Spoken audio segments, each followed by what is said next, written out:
Évidemment, il n'y en a que pour le président de la République ce matin, avec des titres, disons, assez contrastés, pour ne pas dire critiques. L'Alsace, l'Ardennais, l'Est républicain, le Havre Presse, le Télégramme de Brest. Je vais commencer par ça. Vote, le président de la République vote pour un plan choc. C'est le titre retenu par le Télégramme. Deux mesures retenues par mes confrères du Dauphiné libéré, la relance du logement et la TVA à la hausse. Paris-Normandie, Nicolas Sarkozy sonne la charge. Le Figaro, les réformes choc de Nicolas Sarkozy. Yves Tréhard, vous êtes l'un des éditorialistes du Figaro. Vous l'avez trouvé comment, le président de la République? Convaincant?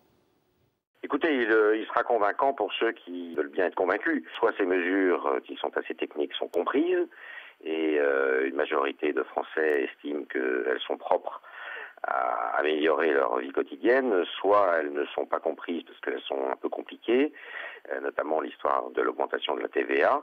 Et à ce moment-là, j'ai peur que le vote du mois de mai pourrait échapper à ce moment-là à Nicolas Sarkozy.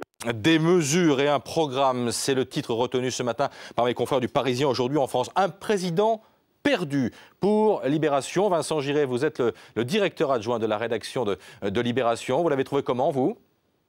Je l'ai trouvé pugnace et déterminé. Convaincant, c'est autre chose parce que j'ai eu l'impression assez étrange d'assister à la prestation d'un dirigeant de l'opposition qui arriverait là en critiquant la situation telle qu'elle est, ces 35 heures qu'on n'a pas abolies. C'était donc une impression étrange qui fait que c'est une prestation moyennement convaincante. Je ne me déroberai pas, ce sont aussi des mots prononcés par le chef de l'État hier, et ce sont ceux retenus par mes confrères de la Nouvelle République. Le presque candidat, Nicolas Sarkozy. Bruno Dive, c'est vous qui signez l'édito dans Sud-Ouest ce matin. Vous l'avez trouvé comment? C'était trop compliqué, trop tardif et trop décalé pour que le président soit audible. On a trouvé un président abattu, quasiment pathétique. Il est apparu moins combatif, moins clairvoyant et c'est pratiquement en fait un discours de Premier ministre qui annonce des mesures. Ça n'est pas un discours de président et encore moins celui d'un candidat. Nicolas Sarkozy qui joue de toute évidence son va-tout.